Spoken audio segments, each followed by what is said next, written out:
As you guys know, Poppy Playtime Chapter 4 is releasing in less than 2 days from now. And one comment on my last video that I did really caught my attention. This guy was like, bro, does this guy even know the lore? I just thought to myself, like, no, I don't. So today we're going to be checking out everything you need to know before Chapter 4. What do you need to know before Poppy Playtime Chapter 4? It's been a whole year since the previous chapter, and in the Whoa, it's been a year? I didn't even realize that. Meantime, Mob has done what they do best, giving out more lore than you can shake a mechanical arm at. But don't worry, loyal theorists, because I have played the spin-offs. Now, this is the guy that is replacing Matt Pat, right? So let's see if he's good. This is my first time watching. I watched every trailer. I even read the book. Also, you don't have to. Here is everything you need to know about the Poppy Play timeline. Okay, let's see. Everybody Hello, Internet! Welcome to Game Theory, the show that's ready to take its relationship with Poppy to the next level. We got what you mean by that? No new character, no new trailer, not even a release date. What? That's right, just like Scott was releasing games so fast Matt couldn't keep up, not 5 minutes before our recent theory dropped, Mob Entertainment released a new trailer with a new character and a release date. 5 minutes? Are you kidding me? I'm convinced Poppy wasn't brought to life for lore reasons. It was to troll me for all eternity. I wouldn't be surprised if they did the same thing to us this week. Regardless, because of Mob's ridiculous and seemingly never-ending amount of content leading up to Chapter 4's release, it can be a little tricky to keep up with everything. We've had a book, 2 ARGs, a Roblox spin-off, and over a dozen teasers and videos. But if you're someone that's only played the games, or you just haven't subscribed to the channel yet, then there's been a whole year worth of story that you would have no idea about going into Chapter 4. So today, I'm going to give you all a hand and fill you in from the beginning with all the important names, dates, and lore Mob has given us, as well as a few theories of our own for good measure, all in one cohesive timeline. Now, this is a big task, so instead of doing this like our usual theories, I wanted to try treating this like our FNAF timeline. It's more story focused, with references in the bottom corner showing thumbnails, books, titles, basically any citations that I'll be pulling from. I've also got this nifty little traffic light symbol in the top corner to clear things up. Green means what I'm saying are facts that we have physical evidence for, amber means what I'm saying is theory, but it's supported by evidence, and red means it's speculation that makes sense for the story, but we don't have a lot of evidence for. So keep a close eye on your screens, theorists. It's time to analyze the history of this forgotten factory. Just be careful that the screen doesn't stare back. Playtime Co. was founded in the good old US of A in 1930. 1930? I didn't even have rights!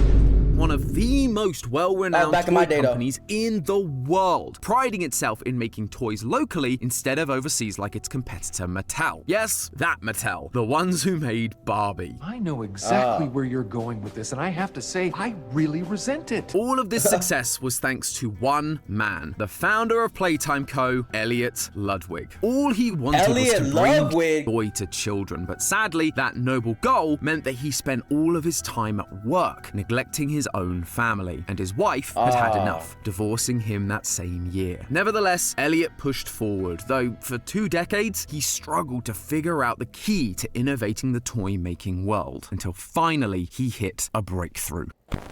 Okay. In 1950, Elliot created a toy that would change the world forever. Poppy Playtime. Wait, so this concept has been around since 1950, dude? I would have never guessed. A little girl can talk to her. Poppy gives her answers. She is the first doll actually able to have a conversation with a child. Not only that, but her hair also smelled like poppies, which had been used throughout history to help children fall asleep, making her an instant hit with the parents. Okay, I ain't gonna lie, this is creepy though. Like, I don't know if I want this in my house. Especially after this game is being made, bro. Imagine having one of these dolls. I would just be scared every night. Did Elliot achieve this incredible feat? Well, because Poppy wasn't just a plastic toy. Elliot used organic parts to make her, allowing Poppy to... What the hell you mean organic? Why is her blood on the screen? What do you mean organic? Really seem alive. He just needed to add a quick no-refund policy to anyone who tried to fix the Poppy doll themselves, just to keep it under wraps. What? Thankfully, no one ever discovers this little secret of Elliot's. But poppy sales alone can't keep the toy company afloat. So they release a handful of new toys like Bron the Dinosaur in 1961 or Boxy Boo in 1966, though none of them really compare to Poppy in terms of popularity. But then, out of nowhere, tragedy struck. Since day one, Elliot had been encouraging his employees to adopt, to bring joy to children who had none of their own. And he lived by example, adopting a daughter of his own. Finally, the family... Please don't tell me he named her Poppy, bro. ...that the family man had always wanted, until she passed away before his very eyes. There was nothing he could do to save her. All Elliot could do was take the biological knowledge he had and turn her into another... No way. No way he did that, bro. ...organic Poppy doll. Just so he could... What the hell do you mean organic? I'm getting lost on this word organic, bro. Like, what the hell you mean by that, bro? Don't tell me he's using human parts to make a doll, bro. Keep a part of her with him forever, so part of her could live on. Little did he know how successful that experiment would be. Somehow, his daughter's mind managed to survive the process. Naturally, Elliot is shocked by this. His daughter is back, living on inside this doll that he made.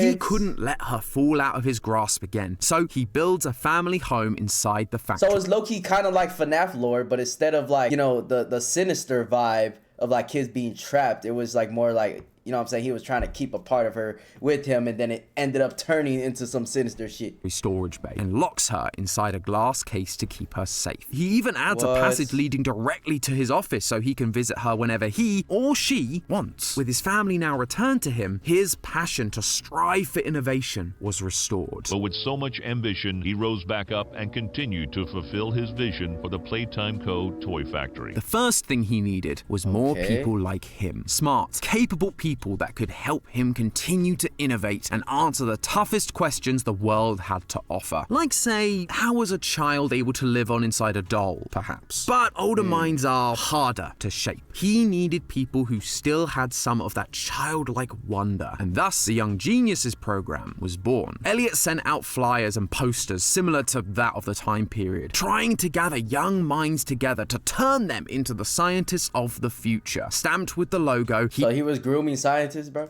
He'd been using for Playtime since the early days. This attracted many young and bright individuals, including a brilliant, albeit slightly cold young man named Harley Sawyer. Harley was a peculiar character. He didn't care for his comrades, he hardly smiled, but one thing he clearly loved was science, and Elliot took a liking to this strange boy. He may not have been normal. What do you mean by that?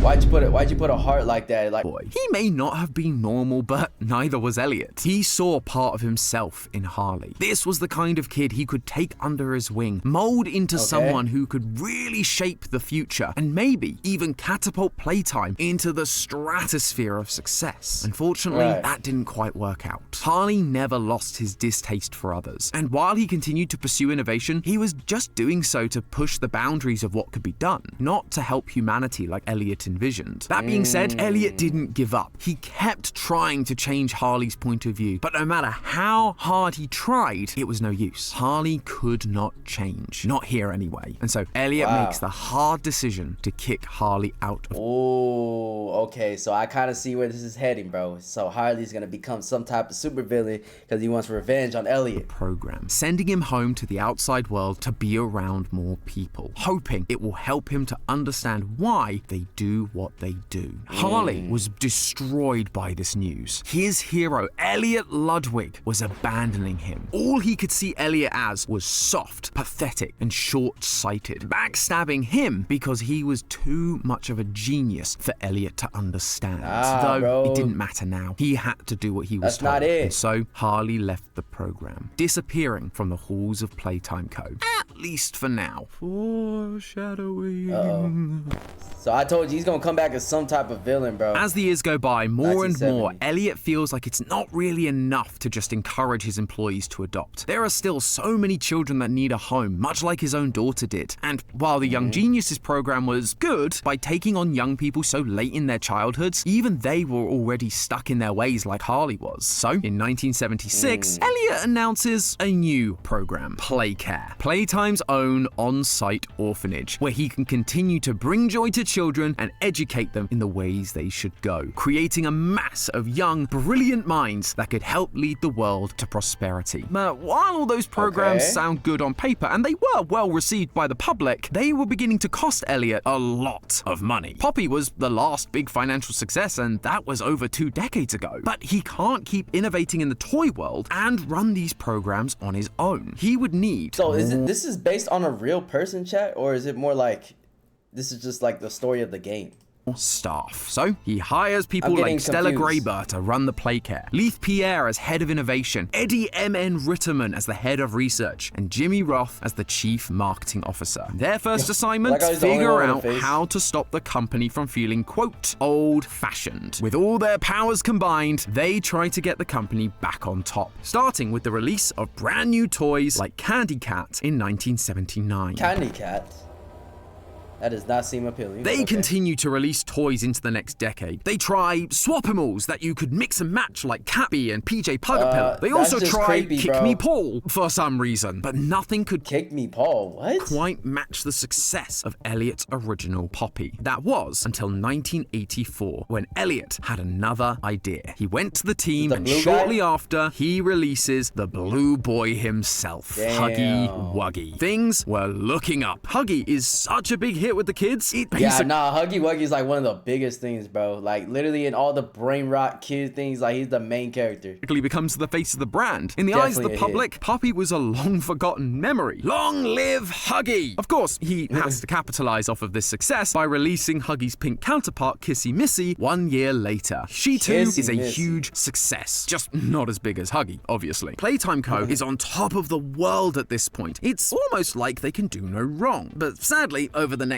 half of the decade, their profits... So Playtime Co. is an actual company, right? ...once again decrease. Sure, Huggy was successful, but just like Poppy before, you can't sustain an entire company off of a single toy, even if he has a cute pink girlfriend. They needed something new, and one of them had an idea. What if you create a bunch of toys as part of a set? That way, kids aren't buying just one toy, but several. Enter the Smiling Critters in 1989. Similar to Care Bears or Cabbage Patch Kids, these are small, cuddly toys with big personalities, but each one is unique. And so these things were so annoying in the last game, you would need to collect them all for the full experience. This was the perfect way to increase the dropping sales numbers Playtime was facing. Plus, to really capture the same appeal as Poppy and her poppy-scented hair, these critters would each come with their own unique scents, all with calming effects. Crafty Corn smells like jasmine, Bobby Bear Hug you know what, like the girl one is kind of creepy, but with the puppets, I think that's kind of cool, like the scents. Rose. But would calming be enough? Poppy's hair literally put children to sleep. That's what made her such a hit with the parents in the 50s. They needed these smiling critters to do the same. So they get to work developing one more smiling critter. One with the advertised scent of lavender, a scent associated with sleep, but instead of actually using lavender, they would create a poppy gas that would actively put kids to sleep. Okay, that does not sound good, bro. Just like Poppy did. They put the smoke inside the purple cat and gave him a name that tied into his sleepy powers, Catnap. And just to be on the safe side, Playtime Co. also commissions the creation of a Saturday morning... So you telling me this freaking... You guys remember, this guy was a boss in the last game, bro, and he's just a cute little puppet? Are you serious? And just to be on the safe side... I spent like 2 hours trying to defeat this guy? Playtime Co. also commissions the creation of a Saturday morning cartoon featuring this new cast of characters, all begging Catnap to help them fall to sleep with his red smoke, showing kids and parents alike that this is just what the toy is meant to do. Initially, everything is going according... I don't know how people saw that and just like see these things and think they're like cute, bro. Like this is just creepy to me. They all have like black eyes, big black mouths and stuff. Like the way they're smiling is just sinister. I don't know. I just wouldn't, like as a kid, I don't see how this is appealing, bro. According to plan, sales for this new line of toys are great. They are flying off the shelves. Both parents and kids really seem to love these new adorable critters, except for like at least give them pupils, at least give them real eyeballs or something, dude. After a few weeks, doctors began reporting a rise in children suffering from intense nightmares that all started after they received their catnap toys. In Playtime's desperation to mimic the sleep-inducing effects that Poppy had, they'd accidentally concocted something that, yes, put children to sleep, but also gave children horrible nightmares. Thankfully for Leith and the team, no connection was ever proven. Bro, this would just give me nightmares just looking at it, bro. So I can't imagine actually having the gas do it. But they still needed to save face. They recalled all of the catnap toys, and catnap was removed from the Smiling Critters lineup entirely. Damn. Yeah, that's a safety thing, bro. Like, as soon as they started hearing reports about children having nightmares, yeah, that's a wrap, bro. Smiling Critters disaster put Playtime Co. in a bad spot. If they were going to survive the next decade, something needed to be done, and fast. And so, Leith Pierre put his head of innovation status to good use and came up with an unusual but effective plan. He hired a private investigator, Jared Lockhart, to track down former members of the Young Geniuses program that Elliot had started decades ago. These people trained under Elliot. They were geniuses from a young age, and most of them had quite impressive careers. If anyone was going to be able to come up with an idea to save this company, it would be one of them. Sometime later, Jared arrives with the list, and when it lands on Leith's desk, there is one option that immediately catches his eye. Harley Sawyer. Harley. Uh-oh.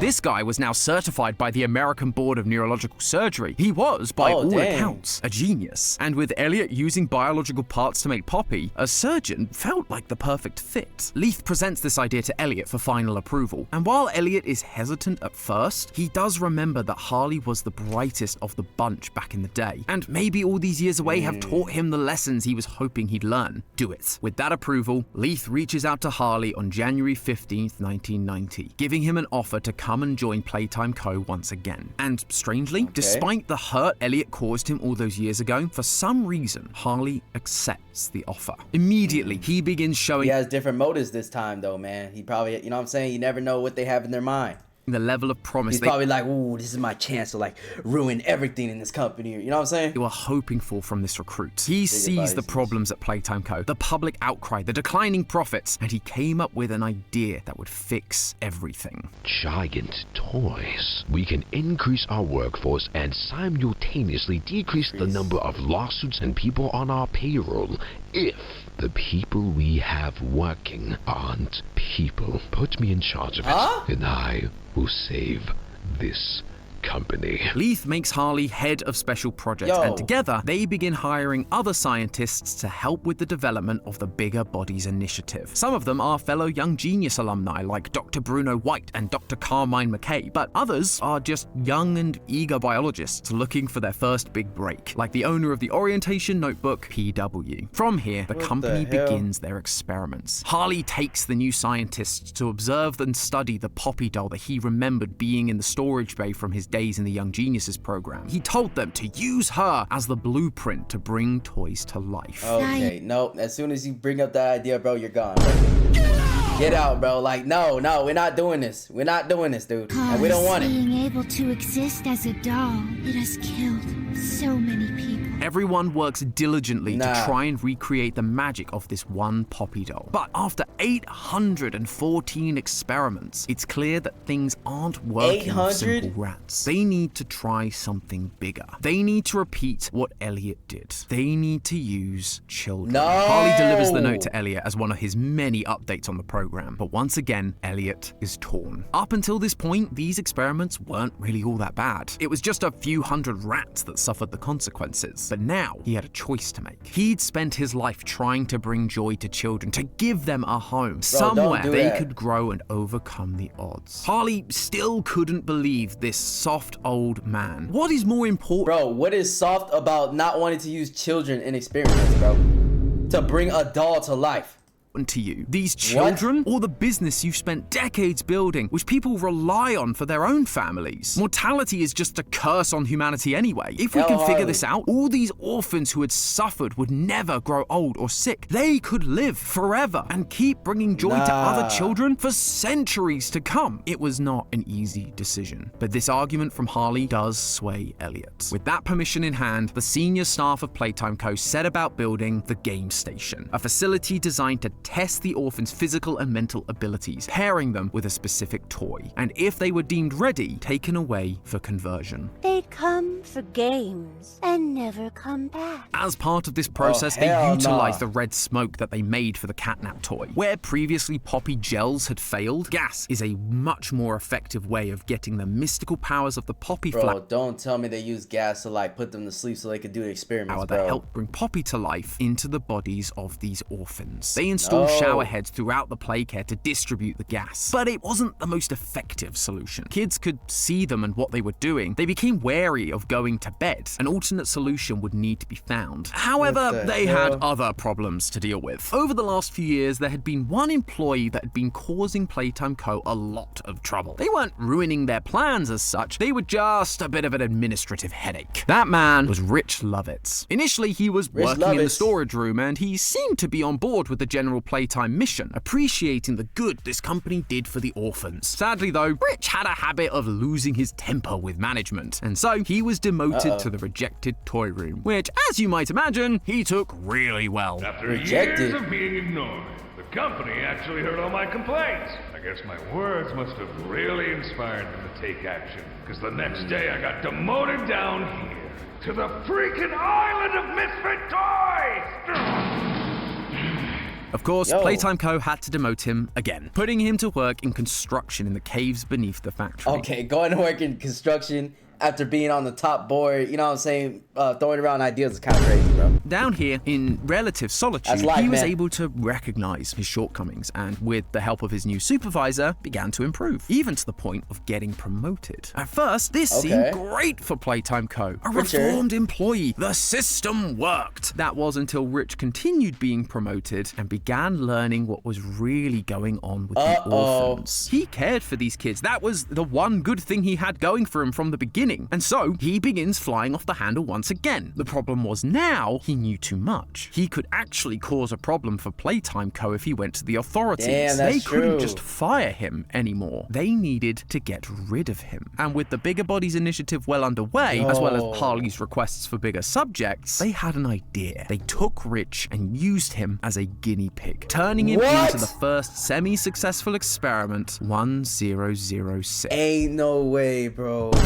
He got turned into an experiment just for trying to be a good person, which they dubbed the prototype. Not a toy as such, more a mix of mechanical and biological parts. It lacked the ability to speak, but was able to mimic voices of others to communicate. Playtime Co. was finally seeing success and removing a problem at the same time. But Rich, now 1006, wouldn't forget what had been why would Elliot approve of this, bro? I thought he was a good guy. Done to him. Nor what they were doing to the orphans. He just needed to bide his time and wait for the right moment to strike. Playtime Co. continued their development of the Bigger Bodies, but they struggled to find the success they'd had with 1006, usually unable to reactivate their brains after surgery. That is when Harley decided to try something different. He decided to make the Bigger Body physically bigger, rather than just trying to match the size of the test subject. It flew in the face of all logic, but he needed to try something, and the crazy part is, it worked. They created Experiment 1160, Boxy Boo, and this discovery opened up a new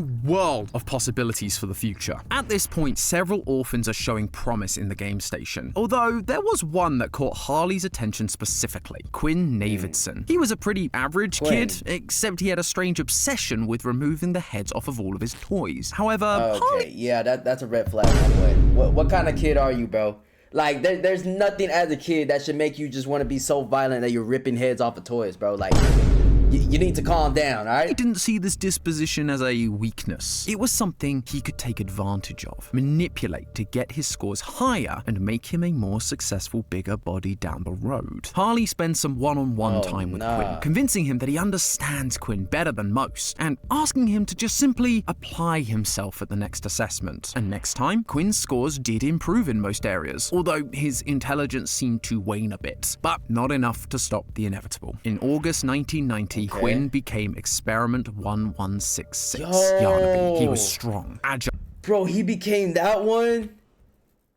Quinn became Experiment 1166, Yarnaby. He was strong, agile, swift, but his intelligence still wasn't where Harley wanted it. He saw him more like a dog, which, while not ideal, could be useful for protection. The more bigger bodies they made, the more things there were that could kill him and stop his progress. So Harley isolated Yarnaby, making Yarnaby loyal only to him. Around that same time, another orphan named Theodore Granville began causing some mischief in the playcare, breaking into rooms, stealing files, even stealing a grab pack. When questioned about it, he just said it was his friend that told him to do those things. The staff just assume this friend is of the imaginary persuasion. Wait, is this like the main character that we play in the game that they're talking about right now? In reality, it was very real. 1006 had found a way out of containment and was using Theo to help them escape. Once it had all the information, 1006 and Theo made a break for it. Though, due to Theo's inexperience, he accidentally overcharges the electrified grab pack hand and electrocutes himself. At this moment, 1006 has a choice. Gain the freedom it wants or save Theo. It chooses the latter. It gives Theo over to the Playtime Co. scientists and turns itself in to be locked away once again. Now, there is only one way the scientists are able to save Theo. And on November 11th, 1990, the bigger body Catnap was born. Experiment 1188. He was put into the playcare because he was able to release the red gas just like the toy. And the kids would, hopefully, be much less suspicious of this big friendly toy than a typical shower head. Again, how is this not suspicious, bro? Like, literally, how can anybody find this cute? Playtime Co. was killing two birds with one stone. The Bigger Bodies initiative was now in full swing. Between Catnap and Yarnaby, Huggy was created, and in 1991, he was put to work as Playtime Co.'s new security measure. Though his wandering eyes were noticed by an employee who wasn't supposed to know anything. Rowan Stoll. Rowan wanted to get to the bottom of what was going on, and over the course of a few months, began to figure out exactly what Playtime Co. was doing. When he threatened to leak what he'd found to the public, Harley put his bigger bodies to good use. Now, we need to start taming that appetite. Oh, so this is the main guy in the first game, bro. So basically, it was an employee trying to expose what the company's doing. Now, this makes sense. Yours to flesh. Get me an update on the situation. That same year, another orphan, Marie Payne, began suffering from unwakeable nightmares thanks to Catnap's gas, leading to the latest experiment we know of to date. Experiment 1222, Mummy Longlegs. She was violent towards the staff, but kind towards the kids, making her the perfect guardian for the game station. And by May of 1992, the game station is in its heyday. Everything is working as planned. But one person... So basically, this whole thing is about the company trying to save their ass. ...is still causing problems. Elliot Ludwick had put a picture up in his office that one of the kids had given him of the game station and Mummy Longlegs. But when he sat there and looked at it, those decisions that had led to this point, they began to weigh heavy on his shoulders. He still felt that Harley's pursuit of innovation for the sake of it wasn't right. But the rest of the senior team seemed to be all for him, and it was hard to deny that the company was seeing success. Regardless, he knew success off of the backs of innocent orphans, bro. Needed to put some kind of safety measure in place. Something to keep Harley in check, just in case his worst fears came true. So he promoted one of the fellow scientists and Young Geniuses graduate, Dr. Bruno White, to become Harley's superior. Once Harley found out, he could think of this as nothing more than another betrayal from Elliot. And this time, he'd had enough. Elliot was too soft to keep things moving forward. He needed to be got rid of, just like every other problem employee they'd faced. One day, both the staff and the public were informed that Elliot Ludwick had passed away. But Harley Sawyer was the only one who knew the truth about what happened. Thanks to Dr. White's promotion, Harley's involvement in Yo, Harley's a demon, bro. He does not care about nothing. Slowly became less and less, leading Harley to become more and more frustrated and driving him more and more insane. Until one day, he decided to take matters into his own hands. During a guided tour of the factory in 1993, fires break out in the theater, causing casualties all across the facility. Obviously, Leif Pierre is furious. Now, he has to clean up the mess, taking care of any potential witnesses. This is not the the kind of publicity Playtime needed. He brings back their private investigator Jared to figure out who is to blame, and true to his word, he gets them an answer. Dr. Harley Sawyer. After spouting rhetoric about one bad day and being betrayed by Elliot all of those years ago, Harley had finally gone full Joker and set the theater ablaze. Bro, honestly, he's been Joker though. He's baptizing everyone in the flames that he was working so hard to save them all from with his Bigger Bodies initiative. As Leith had suggested, Harley needed to be punished, but he can't justify the usual methods. Harley is an undeniable genius, and it would be a shame to lose such a brilliant mind when they definitely still needed him. The Bigger Bodies, while alive, were temperamental and hard to control. They needed to keep perfecting the process. This also meant turning Harley into a Bigger Body wasn't an option either, as he too would likely lose his mind. And that was when it hit them. Instead of turning Harley into a bigger body, why not turn Harley into a digital consciousness? They could focus all their attention on keeping his mind alive without the need for a working body. That way, Harley could still help them and guide the scientific process, but he couldn't physically cause any problems. Okay, so this whole company is just twisted, bro.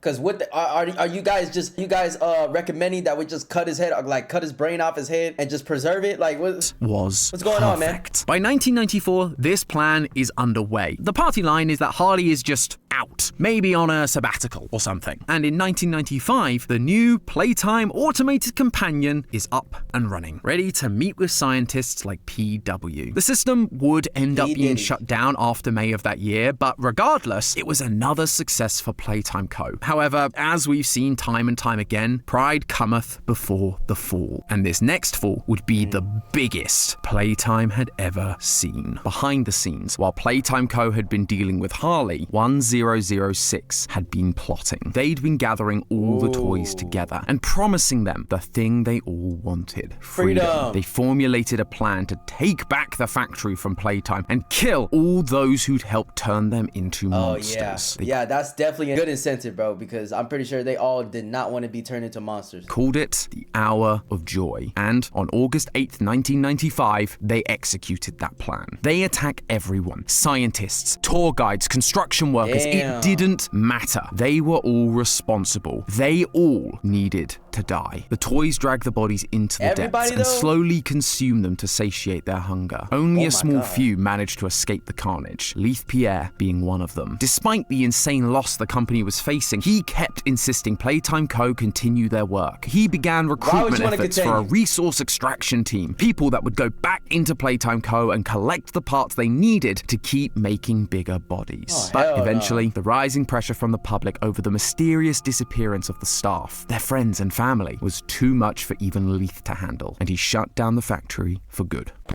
Nearly a decade passed, and the Playtime Co. factory, as well as all that happened there, had largely been forgotten. The world had simply moved on. But in 2002, deep in the bowels of the factory, something or someone was coming back online. Where am I? Harley had awoken from his mysterious slumber. Ironically, just as he'd always stated, his conversion had actually saved him from death. Unlike his former colleagues, he realized the opportunity he had. There was no one left to stop him. His plans could he's the one in the freaking purple TV thing looking at us, continue. Bro. He could save the rest of humanity from their mortal coil and convert them all into living, eternal toys. So he began hacking into the rest of Playtime Co.'s systems, taking control of all communications that were coming in and out of the factory. His plan would come to fruition. At the same time, the bigger bodies also remained in the factory, waiting for the prototype to save them as promised. But food supplies were running short. Some of them began to lose their faith that salvation would ever come. Dog Day was one such toy, and 1006 quickly made an example of him. This type of threat, however, wouldn't work forever, and 1006 knew that. It needed to make progress. It was still trying to create its perfect body, but it just didn't have the know-how. Rich was just a simple construction worker. Sure, he could do some cool things with tech, but biology was a whole other ballgame. It needed help. So in 2005, it writes a note saying that the employees that went missing were actually still in the factory, waiting to be rescued. And it sends it to the only person that's not only around to hear it, but would actually care enough to make the trip.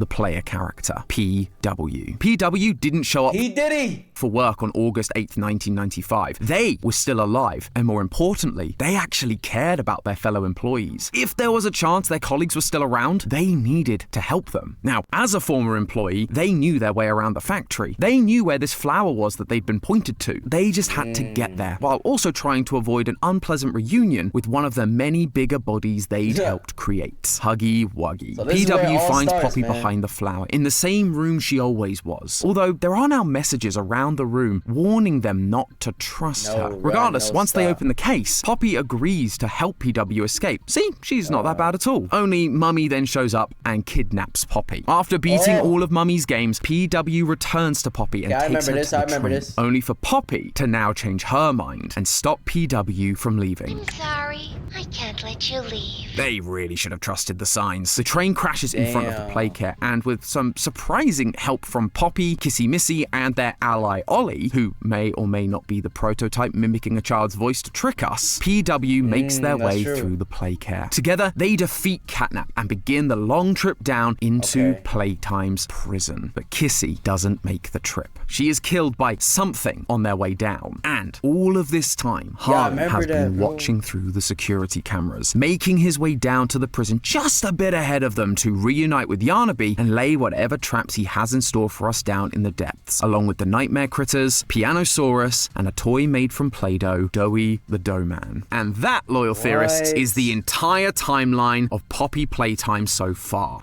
Yo, this lore is crazy, bro. I would have never thought it was this deep, but this is actually a really good story. Boy, this franchise is getting big. This is probably the last time I'll be able to do an entire timeline in one video. I mean, look at that runtime. Though, I have to say, it is refreshing that outside of a few bits of connective tissue, most of what we've talked about today are either things Mob has told us directly, or we have a lot of evidence to support. The only real details that are super speculative are things like when the Young Geniuses program started, or why Elliot agreed to start using children in the experiments. We said that the Young Geniuses program started in the 60s, but it could very well be the 50s based on the logo. Maybe they were even the ones that helped make the first Poppy dolls. But so long as Harley joins the company early, leaves, and then comes back to cause a bunch of problems, it doesn't really matter which decade it takes place. The same thing goes for Elliot's change of heart towards the orphans. We've got no evidence saying why he made the decisions he did. We may discover his reasoning in the future. It's just not going to change the order of events because we have set dates of when things have to happen. But there you have it, friends. Everything you could possibly need to know going into Chapter 4. And I don't know about you, but now I'm even more excited to see where all this goes. Who will our allies be? What is Harley's big plan? Will I have to rethink the identity of the prototype for a third time? I'm sure all will be revealed in a few weeks. In the meantime, remember, that's just a theory. A game theory! Thanks. Yo, this is a great video, man. I actually like this guy, bro. He's a really good replacement for Matt Pet. Like, keeps the vibe up and stuff, and keeps it, you know, organized and everything. This is great, bro. Like, I'm actually glad I watched this, and now, like, I could go into to Chapter 4, like, actually knowing the lore and stuff. So, hey, like I said, if you guys are excited, make sure to leave comments down below. Let me know what you guys think about the lore yourselves.